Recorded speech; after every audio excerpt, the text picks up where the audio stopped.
A first-of-its-kind program using real-time data to improve the roads as our region grows. We started with Ohio DOT because they are simply the best state DOT to work with. Ohio DOT, they not only talk about their vision, they actually execute. So this week, a new partnership between Honda and ODOT to spot potholes and other issues as they drive by. Plus, more buses, more routes, more ways to get around.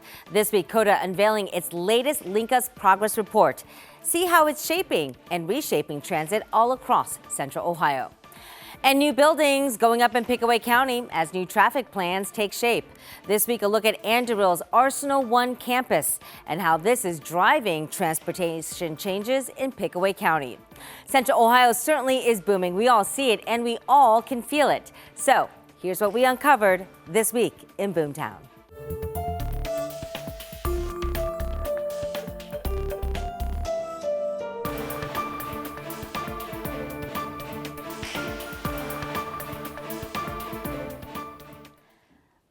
This week, we are zooming around Central Ohio as transportation drives the boom. From the airport and high-tech road safety to the next phase of public transit and how COTA plans to get people moving in Central Ohio. Transportation is evolving as our region grows. That is our theme this week for This Week in Boomtown. Thanks for joining us. I'm Angela Ann. Let's start with some headlines right now. It looks like more people are flying in and out of John Glenn Columbus International Airport. The airport announcing 2025 was another record-breaking year with 9.36 million passengers. That is up from last year's record of 9.25 million. Columbus also reporting an increase of more than 7% in the number of flights and destinations. Luxury car buying in Central Ohio getting a major expansion here. This week, the Jeff Weiler Automotive Group announced a deal to buy MAG, the Midwest Auto Group. Price tag, $500 million. This move will bring 14 luxury brands like Ferrari, Porsche, and Rolls-Royce into one single campus in Dublin. And now to New Albany, where exponential growth is expected over the next 25 years, and Intel has a lot to do with it. This week, ODOT laid out its first vision on how to expand a heavily traveled road. You can see here on this 2025 one, it's already at a critical point. Plans are moving forward this week as ODOT works to revamp this 6-mile stretch of US 62 to Johnstown. Now, they say improving safety in this area is a priority, and many options are on the table. We are looking at a couple different alternatives. We looked at a corridor, a roundabout corridor, which is kind of the priority of our local partners. And then we also looked at signalized intersection corridor. So, that has a little bit less of an impact. People who live nearby say they know they cannot stop the growth, but they also want to make sure their voices are heard. I was trying to figure out more of the timing, but I know we're still at a high level. But, how am I going to get from here to where I need to go, ODOT says it does have plans to have more by the end of March.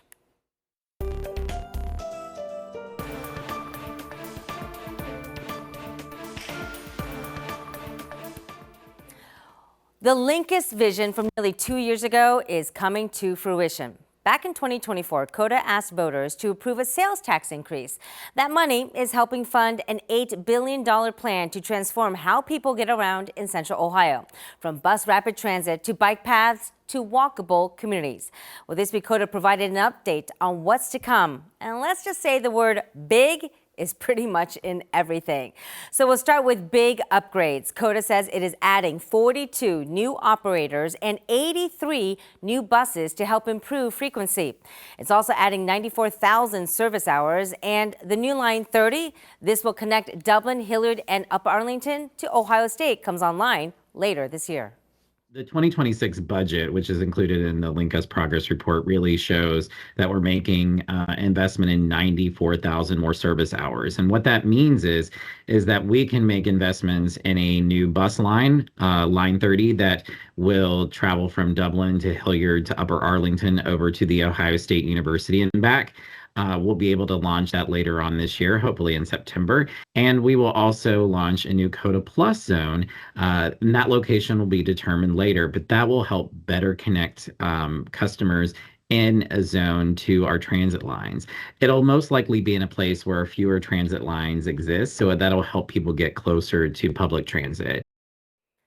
It's a big priority for CODA, which is also investing big time in the new mobility center. This is at Rickenbacker and looking to a new downtown transit center. The agency says it's all part of this bigger plan to really get people moving. Public transit is more than buses. It is about creating a mobility ecosystem that works with our existing system. It is giving people a choice. If they don't want to drive a car, how can they get around our community as effectively and efficiently? That means having access to sidewalks, bikeways, and trails that make it safer, connecting communities that might be broken because there's not a sidewalk or a safe bike space, making sure that people can use that infrastructure to get to public transit. All of it works together to make sure that when you're getting from your door to your job, or your door to a football game, or your door to the doctor's office, is done seamlessly through multiple ways of getting there. And it doesn't have to just be a car. Well, speaking of getting people moving, take a look at this. A first of its kind pilot project demonstrating how real-time data here can really report problems on the roads. This here is a partnership between Honda and Drive Ohio, which is ODOT's smart mobility hub. It's coming at a real perfect time as Central Ohio's population grows and more drivers hit the highways. It really also tackles one of the biggest challenges transportation departments face all across the country, speeding up inspections of road issues that go unaddressed for far too long. So here's just one example of this new tech rolling out.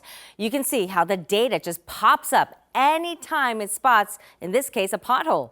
The technology can also detect faded lane markings, road roughness levels, even damaged guardrails.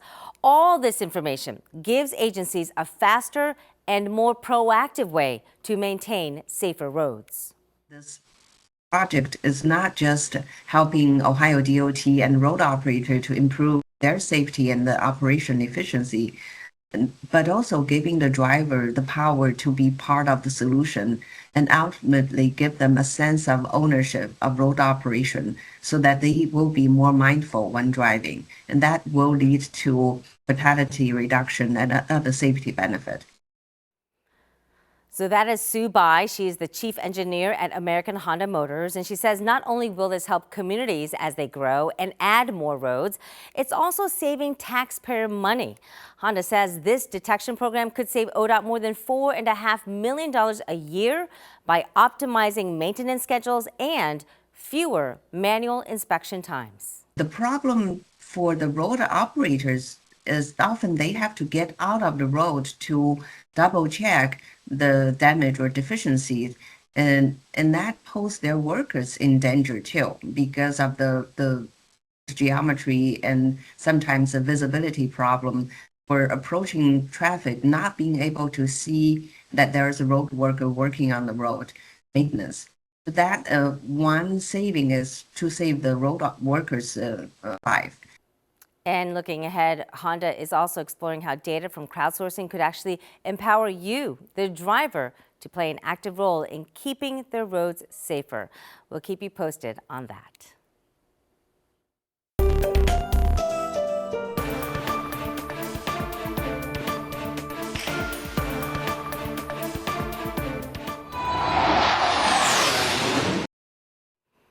All right, the ramp up to Anderville's operation at Arsenal-1 is full speed ahead.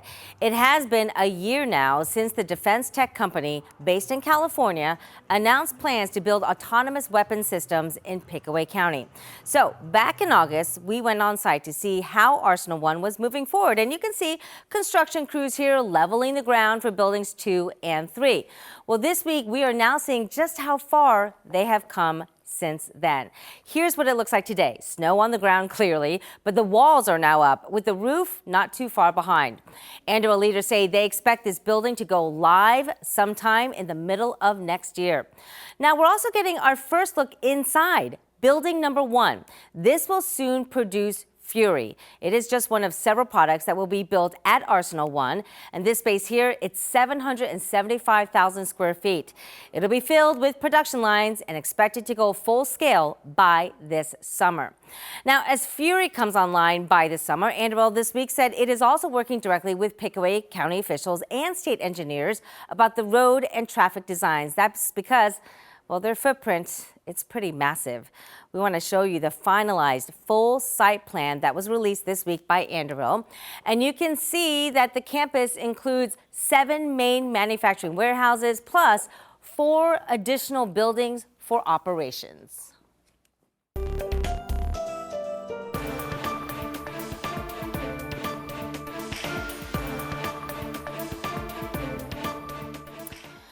We wrap up this week with this. There is an explosion of snack bots on the Ohio State University campus.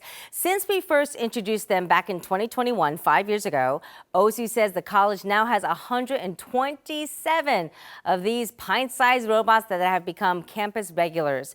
You'll often see them dodging squirrels or maybe hauling chicken fingers. It's all part of a partnership with Grubhub. Talk about a boom of a different kind. Now, we spoke with a grandfather who is an OSU alum, and recently he took part in a program that allows him to take a class with his grandson.